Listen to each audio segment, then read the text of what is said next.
দেশ এখন ভূমিহীন ও গৃহহীন মুক্ত। 5 বিভাগ সংসদে জানালেন প্রধানমন্ত্রী 2035 সালের মধ্যে হাইড্রোজেন জ্বালানি ব্যবহারের আশা। কোটা বাতিলের দাবিতে শাহবাগে শিক্ষার্থীদের বিক্ষোভ। আন্দোলনরত বিশ্ববিদ্যালয়ের শিক্ষকদের সাথে কাল ওবায়দুল কাদেরের বৈঠক। এবং বন্যায় এখনও ডুবে আছে দেশের বিভিন্ন স্থান, কিছুটা কমেছে পানি, বেড়েছে বানভাসীদের দুর্ভোগ।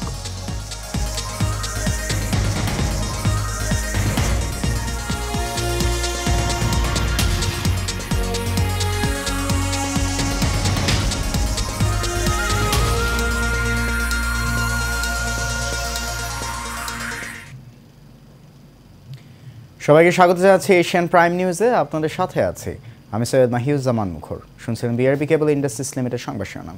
যাচ্ছে পুরো খবরে। হাইড্রোজেন ও অ্যামোনিয়া থেকে বিদ্যুৎ উৎপাদনের পরিকল্পনা গ্রহণ করা হয়েছে উল্লেখ করে প্রধানমন্ত্রী শেখ হাসিনা বলেছেন 2035 সালের মধ্যে দেশে পরীক্ষামূলকভাবে হাইড্রোজেন জ্বালানি ব্যবহার করা সম্ভব হবে। বুধবার জাতীয় সংসদের প্রশ্নোত্তর পর্বে সিলেট 3 আসনের আওয়ামী লীগ দলীয় সংসদ সদস্য হাবিবুর রহমানের প্রশ্নের জবাবে প্রধানমন্ত্রী কথা বলেন। স্পিকার ডক্টর শিরিন শারমিন চৌধুরীর সভাপতিত্বে প্রশ্নোত্তর টেবিলে উপস্থাপিত হয়। ওই সংসদ সদস্যের প্রশ্নের জবাবে প্রধানমন্ত্রী বলেন, পেট্রোবাংলার অধীন রূপান্তরিত গ্যাস কোম্পানি লিমিটেডে জ্বালানি হিসেবে হাইড্রোজেন উৎপাদনে টেকসই ও নির্ভরযোগ্য পদ্ধতির উপর উন্নত বিশ্বের চলমান অধিকতর গবেষণাগুলোর ফলাফল এবং গৃহীত কার্যক্রমের তথ্য উপাত্ত সংগ্রহের লক্ষ্যে একটি সেল গঠন করা হয়েছে। ওই সেল গ্রহণযোগ্য তথ্যাদি প্রাপ্তির পর একটি প্রকল্প প্রস্তাব প্রণয়ন করবে। আশা করা যায় 2035 সালের মধ্যে দেশে পরীক্ষামূলকভাবে হাইড্রোজেন জ্বালানি ব্যবহার করা সম্ভব হবে। লিঙ্গ প্রতিবন্ধিতা, জাতিসত্তা, নৃতাত্ত্বিক, নৃগোষ্ঠী, তারপরে তাদের ধর্ম বর্ণ নির্বিশেষে সকলেই কিন্তু এই আশ্রয় প্রকল্পে ঘর পাচ্ছেন। এখানে কোনো রকম বৈষম্য করা হচ্ছে না এবং সেই দিক থেকে প্রত্যেক মানুষ তাদের অন্তত একটা ঠিকানা পেয়েছে এবং একসাথে বসবাস করবার একটা আমি বলবো যে এটাও একটা সংস্কৃতি গড়ে উঠছে বাংলাদেশে, যে অসাম্প্রদায়িক চেতনার বাংলাদেশ, সেটাই আমরা গড়ে তুলছি।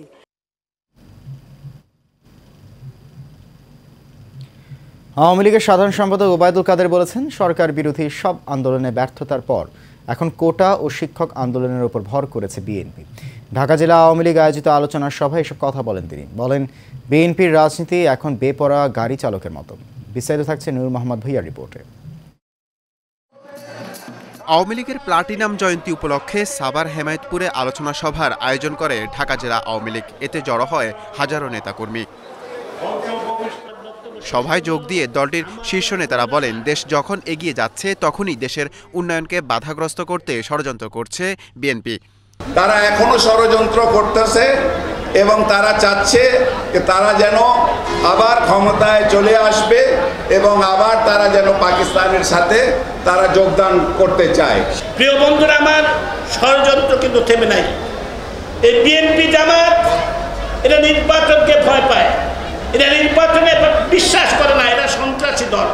প্রধান অতিথির বক্তব্যে আওয়ামী লীগ সাধারণ সম্পাদক ওবায়দুল কাদের বলেন, সরকার বিরোধী সব আন্দোলনে ব্যর্থতার পর কোটা ও শিক্ষক আন্দোলনের উপর ভর করেছে বিএনপি। কোটা আন্দোলন গতবারও ছিল, এবারও আছে। এখন কোটা আন্দোলন শিক্ষক আন্দোলনের উপর ভর করেছে বিএনপি। কাজ হবে, আন্দোলন হবে, পরের উপর নির্ভর করে আন্দোলন হয়। দুর্নীতির বিরুদ্ধে ঐক্যবদ্ধভাবে লড়বে আওয়ামী লীগ জানিয়ে ওবায়দুল কাদের বলেন, জনপ্রতিনিধিরা সৎ হলে দুর্নীতিবাজরা পালিয়ে যাবে। আজকে আমরা জনপ্রতিনিধিরা যদি সৎ থাকি তাহলে দুর্নীতিবাজরা পালিয়ে যাবে। নূর মোহাম্মদ ভূঁইয়া, এশিয়ান টেলিভিশন, ঢাকা। সরকারি চাকরিতে কোটা পদ্ধতি বাতিল ও মেধাভিত্তিক নিয়োগের পরিপত্র বহাল রাখাসহ 4 দফা দাবিতে সড়ক অবরোধ করেছে শিক্ষার্থীরা। বিকেলে রাজধানী শাহবাগে সড়ক অবরোধ করে তারা। এর আগে ঢাকা বিশ্ববিদ্যালয় এলাকা থেকে বিক্ষোভ মিছিল শুরু করে শিক্ষার্থীরা। কোটা বাতিলের দাবি আদায় না হওয়া পর্যন্ত আন্দোলন চালিয়ে যাওয়ার ঘোষণা দেন শিক্ষার্থীরা। এদিকে শিক্ষার্থীদের সড়ক অবরোধের কারণে শাহবাগ, গুলিস্তান ও পুরান ঢাকায় তীব্র যানজট তৈরি হয়েছে। একই দাবিতে ঢাকা আরিচা মহাসড়কে অবরোধ করেছে জাহাঙ্গীরনগর বিশ্ববিদ্যালয়ের শিক্ষার্থীরা। গত 5 জুন প্রথম ও দ্বিতীয় শ্রেণীর সরকারি চাকরিতে মুক্তিযোদ্ধা কোটাসহ কোটা পদ্ধতি বাতিলের সিদ্ধান্ত অবৈধ বলে ঘোষণা করেন হাইকোর্ট। তবে হাইকোর্টের এই রায় প্রত্যাখ্যান করে আন্দোলন শুরু করেন বিক্ষুব্ধ শিক্ষার্থীরা। এই ধারাবাহিকতায় চলছে এই বিক্ষোভ কর্মসূচি। সর্বজনীন পেনশন স্কিম বাতিলের দাবিতে আন্দোলনরত পাবলিক বিশ্ববিদ্যালয়ের শিক্ষকদের সঙ্গে বৃহস্পতিবার বৈঠকে বসবেন আওয়ামী লীগের সাধারণ সম্পাদক ও সেতুমন্ত্রী ওবায়দুল কাদের এবং সাথে শিক্ষামন্ত্রী মহিবুল হাসান চৌধুরী নফেল। ঢাকা বিশ্ববিদ্যালয়ের শিক্ষক সমিতির সভাপতি অধ্যাপক ডক্টর নিজামুল হক ভূঁইয়া গণমাধ্যমকে বিষয়টি নিশ্চিত করেন। তবে আলোচনার কথা বললেও এখনও সর্বাত্মক আন্দোলন চালিয়ে যাচ্ছে বিশ্ববিদ্যালয়ের শিক্ষক, কর্মকর্তা এবং কর্মচারীরা। মিতুর রিপোর্টে থাকছে বিস্তারিত। সর্বজনীন পেনশনের প্রত্যয় স্কিম বাতিলের দাবিতে শিক্ষক ও কর্মকর্তা কর্মচারীদের সর্বাত্মক আন্দোলন চলছে। এতে স্থবির হয়ে পড়েছে ঢাকা বিশ্ববিদ্যালয়। বিশ্ববিদ্যালয়ের প্রশাসনিক ভবনের সামনে অবস্থান কর্মসূচি ও বিক্ষোভ পালন করছে কর্মকর্তা কর্মচারী ঐক্য পরিষদের নেতাকর্মীরা। আমরা এত বছর চাকরি করে আমরা খালি হাতে চলে যাব, এটা তো হতে পারে না। এই আন্দোলন অব্যাহত আছে, অব্যাহত থাকবে। আমাদের দাবি না পূর্ণ হওয়া পর্যন্ত আমরা কর্মে ফিরে যাব না। আমরা যতক্ষণ না পর্যন্ত গভর্নমেন্ট থেকে এটা মেনে না নিচ্ছে আমরা এই আন্দোলনে আছি। এদিকে দাবি আদায়ের লক্ষ্যে কলা ভবনের সামনে অবস্থান নেন বাংলাদেশ বিশ্ববিদ্যালয় শিক্ষক সমিতি ফেডারেশন ও ঢাকা বিশ্ববিদ্যালয় শিক্ষক সমিতির নেতারা। এ সময় শিক্ষক সমিতির সভাপতি ডক্টর মোহাম্মদ নিজামুল হক জানান, সেতুমন্ত্রী ওবায়দুল কাদের শিক্ষক নেতাদের সঙ্গে আলোচনায় বসবে। সেখানে দাবি না মানলে আন্দোলন চলমান থাকবে।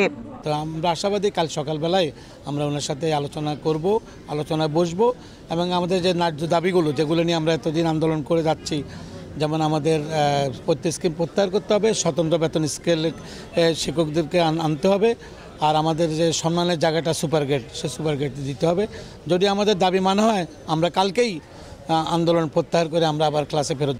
কর্মবিরতির কারণে পরীক্ষা গ্রহণ সহ সব কার্যক্রম বন্ধ হয়ে যাওয়ায় চরম ভোগান্তিতে পড়েছে শিক্ষার্থীরা। অবিলম্বে কর্মবিরতি প্রত্যাহারের দাবি তাদের। Mitu, Asian television, Dhaka. অতিবৃষ্টি ও উজানের ঢলে দেশের উত্তর পূর্বাঞ্চল এখনও পানিতে ডুবে আছে। তবে কিছুটা কমতে শুরু করেছে পানি, তবে পানি কমলেও বাড়তে শুরু করেছে বানভাসীদের দুর্ভোগ। সিলেটের তৃতীয় দফার বন্যায় ফের প্লাবিত হয়েছে জেলার বিভিন্ন গ্রাম। এছাড়া সুনামগঞ্জ, মৌলভীবাজার, নেত্রকোনা ও শেরপুরের নিম্নাঞ্চল প্লাবিত হয়েছে। প্রতিনিধিদের পাঠানো তথ্যছবিতে বিস্তারিত জানাচ্ছেন শেখ ফাহিম। দেশের উত্তর পূর্বাঞ্চলে অতিবৃষ্টি ও উজানের ঢলে বন্যাপ্রবণ প্রধান প্রধান নদ নদীর পানি বাড়ছে। সারা দেশে ধেয়ে আসছে বন্যা। ইতিমধ্যে 5 নদীর পানি বিপদসীমার উপর দিয়ে বইছে বলে জানিয়েছে বাংলাদেশ পানি উন্নয়ন বোর্ড। এদিকে সিলেটে তৃতীয় দফার বন্যায় ফের প্লাবিত হয়েছে জেলার 97টি ইউনিয়নের 1176 গ্রাম। অন্যদিকে ব্রহ্মপুত্র ও ধরলার পানি বৃদ্ধি পেয়ে বিপদসীমার উপর দিয়ে বইছে। কুড়িগ্রামেও বন্যা পরিস্থিতির অবনতি হয়েছে। শেরপুরের ঝিনাইগাতির মহারশী নদীর পানি বিপদসীমার উপর দিয়ে প্রবাহিত হচ্ছে। কয়েক স্থানে বাঁধ ভেঙে কমপক্ষে 30 গ্রাম পানিবন্দী হয়ে পড়েছে। ঢলের পানি প্রবেশ করেছে উপজেলা শহরের প্রধান বাজার সহ বিভিন্ন অফিস ও বাড়িঘরে। এতে বিপাকে পড়েছে সাধারণ মানুষ। নদীর পরে যে রাস্তাটা আছে এখানেও একটু বৃষ্টি দিলে জলবদ্ধতার সৃষ্টি হয়। শহরের অন্যান্য অঞ্চলে পানি নামিয়ে গেলেও এখানকার পানি নামে না। ঘরের মধ্যে পানি, দোকানের মধ্যে পানি, আমরা করতে কি বাড়িতে পারি না। এই যে বাজারে আইসি, বাজার থেকে যদি আমরা নৌকা চালা যাওয়ার কোনো ব্যবস্থা নাই। অপরদিকে সেতু পয়েন্টে ধরলার পানি, পাটেশ্বরী পয়েন্টে দুধকুমারের পানি ও কাউনিয়া পয়েন্টে তিস্তার পানি বৃদ্ধি পেলেও তা এখনও বিপদসীমা অতিক্রম করেনি। Sheikh Fahim, Asian television. বেসামরিক বিমান পরিবহন ও পর্যটন মন্ত্রণালয়ের মন্ত্রী মোহাম্মদ ফারুক খান বলেছেন, ডিজিটাল বাংলাদেশের সুবিধা গ্রহণ করে বিমান ও পর্যটন মন্ত্রণালয় এবং এর অধীন সংস্থার সেবাসমূহ জনগণের কাছে সহজে পৌঁছে দিতে হবে। একই সাথে স্মার্ট বাংলাদেশ বিনির্মাণে সবাইকে আন্তরিকতা ও সততার সাথে কাজ করতে হবে। দুপুরে সচিবালয়ে মন্ত্রণালয়ের সভাকক্ষে সরকারের কর্মসম্পাদন ব্যবস্থাপনা পদ্ধতির আওতায় বেসামরিক বিমান পরিবহন ও পর্যটন মন্ত্রণালয়ের সঙ্গে দপ্তর এবং সংস্থার 2024-25 অর্থবছরের বার্ষিক কর্মসম্পাদন চুক্তি স্বাক্ষর অনুষ্ঠানে প্রধান অতিথির বক্তব্যে তিনি কথা বলেন। এ সময় বাংলাদেশ বেসামরিক বিমান চলাচল কর্তৃপক্ষের chairman air commodore Sadiqur Rahman Chowdhury, Bangladesh tourism বোর্ডের প্রধান নির্বাহী কর্মকর্তা আবু তাহের মোহাম্মদ জুবায়ের, জাবের বিমান বাংলাদেশ এয়ারলাইন্স লিমিটেড ব্যবস্থাপনা পরিচালকের প্রধান নির্বাহী কর্মকর্তা মোহাম্মদ জাহিদুল ইসলাম ভুইয়া এবং বাংলাদেশ সার্ভিস লিমিটেড ব্যবস্থাপনা পরিচালক মোহাম্মদ আতিকুর রহমান নিজ নিজ সংস্থার পক্ষে মন্ত্রণালয়ের সচিব মোহাম্মদ মোকাম্মল হোসেনের সঙ্গে 2024-25 অর্থ বছরের বার্ষিক কর্ম সম্পাদন চুক্তি স্বাক্ষর করেন।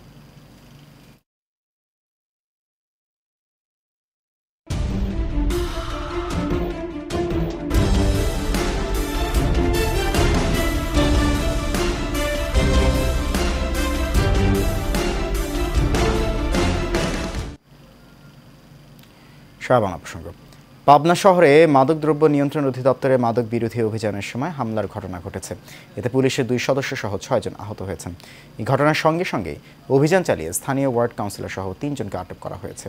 বুধবার বিকাল 5টার দিকে পাবনা শহরের রাধানগরের সিঙ্গা প্রাথমিক বিদ্যালয়ের পাশে এই ঘটনা ঘটে। পাবনা সদর থানার ভারপ্রাপ্ত কর্মকর্তা রওশন আলী জানান, বিকেলে ওই এলাকায় পাবনা মাদকদ্রব্য নিয়ন্ত্রণ অধিদপ্তরের লোক অভিযানে যায়। এ সময় তাদের আটক করে রাখে পাবনা পৌরসভার 10 নং ওয়ার্ড কাউন্সিলর আসাদুজ্জামান রাজীব সহ তার অনুসারীরা। খবর পেয়ে পাবনা সদর থানা পুলিশ তাদের উদ্ধারে গেলে পুলিশের ওপরে হামলা করা হয়। এতে মাদকদ্রব্য নিয়ন্ত্রণ অধিদপ্তরের 4 জন ও 2 পুলিশ সদস্য আহত হন। পরে অভিযান চালিয়ে রাজীব সহ 3 জনকে আটক করা হয়। তাদের বিরুদ্ধে আইনি ব্যবস্থা প্রক্রিয়াধীন রয়েছে।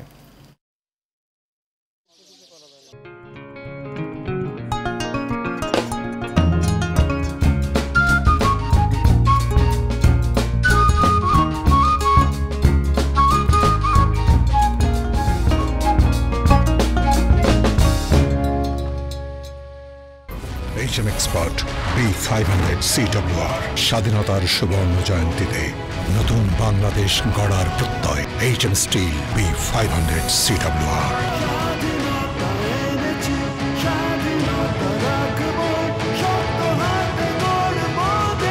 HM steel. এবার HM স্টিল চট্টগ্রাম সংবাদ। কোস্টগার্ড সদস্যরা চট্টগ্রামের সন্দ্বীপে পণ্ডিতের হাটে অভিযান চালিয়ে কয়েকজন মাছ ব্যবসায়ী থেকে জাটকা ইলিশ জব্দ করে। এ সময় মাছ ব্যবসায়ী ও জেলেরা কোস্টগার্ড থেকে মাছ ছিনিয়ে নেয়। কোস্টগার্ড আত্মরক্ষার জন্য লাঠি দিয়ে কয়েকজনকে ছত্রভঙ্গ করার চেষ্টা করলে মাছ ব্যবসায়ী ও জেলেরা কোস্টগার্ডের উপর হামলা করে মাছ ছিনিয়ে নিলে পুরো বাজার জুড়ে হট্টগোল শুরু হয়। হাতাহাতির এক পর্যায়ে কোস্টগার্ডের 4 সদস্যকে বাজারের একটি ফার্মেসিতে নিয়ে যাওয়া হয়। সন্দ্বীপ থানা থেকে মাত্র 1500 মিটার দূরে এই ঘটনা ঘটে। খবর পেয়ে পুলিশ গিয়ে পরিস্থিতি নিয়ন্ত্রণে আনতে সক্ষম হয়।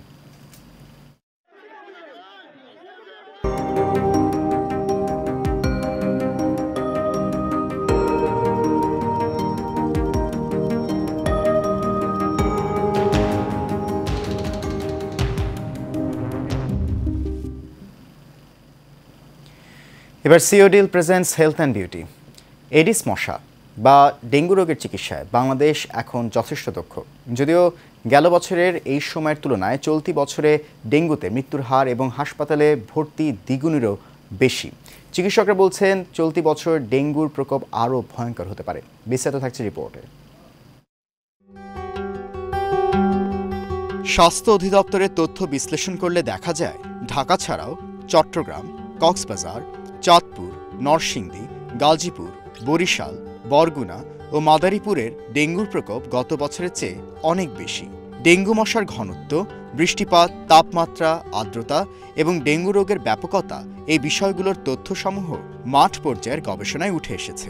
মৃত্যু এবং হাসপাতালে ভর্তি রোগীর সংখ্যাও গত বছরের একই সময়ের চেয়ে দ্বিগুণেরও বেশি বেড়েছে। ডেঙ্গি ফিভার, যেটাকে অ্যাকচুয়ালি ডেঙ্গি ফিভার ইংলিশে বলা, আমরা ডেঙ্গু বলি, প্রতি বছর বাড়ে কেন? এটার বাড়ার প্রধান কারণ হলো যে মানুষটার ভিতরে একটা অ্যান্টিজেন অ্যান্টিবডি অলরেডি আছে, তার কিন্তু হওয়ার সম্ভাবনা বেশি থাকে, তাই প্রতি বছরই এইভাবে বাড়ে। তাই যদি আমরা মশা নিধন করতে পারি, লার্ভা নিধন করতে পারি, লার্ভা মানে ওই যে মশা হওয়ার আগের যে পর্যায়টা, এই পর্যায়ে যদি আমরা ওদেরকে মারতে পারি, তো আমরা যদি যে পানি, এই পরিষ্কার পানি, বিশেষ করে আমাদের কার্নিশে, বাড়ির কার্নিশে, জানালার কাছে সবাই টব রাখেন আজকাল, ওই জায়গায় যদি আমরা চেষ্টা করি যার বাড়িকে নিজে পরিষ্কার পরিচ্ছন্ন রাখি, একটা কনস্ট্রাকশন হচ্ছে সেখানে যদি আমরা পরিষ্কার রাখি এবং বাড়ির আঙ্গিনা সবাই, এখানে সচেতনতার অত্যন্ত প্রয়োজন। আমরা সচেতন করার জন্য লিফলেট বিতরণ অলরেডি আমরা শুরু করে দিয়েছি। এডিস মশা বা ডেঙ্গু রোগের চিকিৎসার জন্য বাংলাদেশের চিকিৎসকরা এখন যথেষ্ট দক্ষ এবং হাসপাতালগুলোতেও ব্যবস্থাপনা পূর্বের তুলনায় অনেক ভালো। যদি কারো ডেঙ্গু আক্রান্ত হয়, প্রথম কথা উনি যদি বাড়িতে থাকেন পর্যাপ্ত পানি খাবেন। ডেঙ্গু হলে আতঙ্ক করার কিছুই নাই, এটা একটা নিরাময়যোগ্য ব্যাধি। তখনই মানুষ মারা যান যার প্লেটলেট এত বেড়ে যায় যে রক্তক্ষরণ হয়, যাকে বলে ডিআইসি। শরীরে বিভিন্ন রক্তক্ষরণ হয়, ঠুটে রক্তক্ষরণ হয়। যদি কেউ দেখেন ডেঙ্গু হওয়ার পর নাক দিয়ে রক্ত পড়তেছে অথবা মাড়িতে রক্ত আসতেছে, যদি খেয়াল করেন গায়ে ছোটো ছোটো ছোপাকৃতি রক্ত দেখা যায়, চোখের চারিদিকে কনজাক্টিভাল হিমোরেজ বলে চোখে যদি রক্ত আসে, তখন খেয়াল করবেন এটা সিরিয়াস, সঙ্গে সঙ্গে তাকে হাসপাতাল নিয়ে যাবেন। অথবা জ্বর যদি কমতে না থাকে, ক্রমবর্ধমান জ্বর বাড়তেছে, অতি সত্বর হাসপাতাল নিয়ে যান। তাই সাবধান থাকতে হবে। ডেঙ্গু হওয়ার পরপর সুচিকিৎসার অতি প্রয়োজন এবং ভালো ডাক্তার দেখাবেন, ভালো চিকিৎসা করাবেন, কোনো আতঙ্ক করবেন না। অতীত অভিজ্ঞতা কাজে লাগিয়ে সংকট মোকাবেলায় চাহিদার চেয়ে বেশি স্যালাইন উৎপাদন, ডেঙ্গুর চিকিৎসার জন্য প্লাজমা ও রক্তক্ষরণ প্রতিরোধী ওষুধ আমদানি এবং মজুত রাখতে নির্দেশ দিয়েছে সরকার।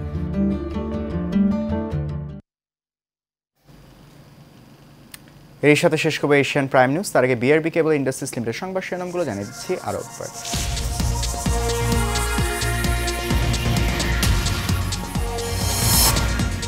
ভূমিহীন ও গৃহহীন মুক্ত হয়েছে 5 বিভাগ, সংসদে জানালেন প্রধানমন্ত্রী। 2035 সালের মধ্যে হাইড্রোজেন জ্বালানি ব্যবহারের আশা। কোটা বাতিলের দাবিতে শাহবাগে শিক্ষার্থীদের বিক্ষোভ, আন্দোলনরত বিশ্ববিদ্যালয়ের শিক্ষকদের সাথে কাল ওবায়দুল কাদেরের বৈঠক। এবং বন্যায় এখনো ডুবে আছে দেশের বিভিন্ন স্থান, কিছুটা কমেছে পানি, বেড়েছে বানভাসীদের দুর্ভোগ।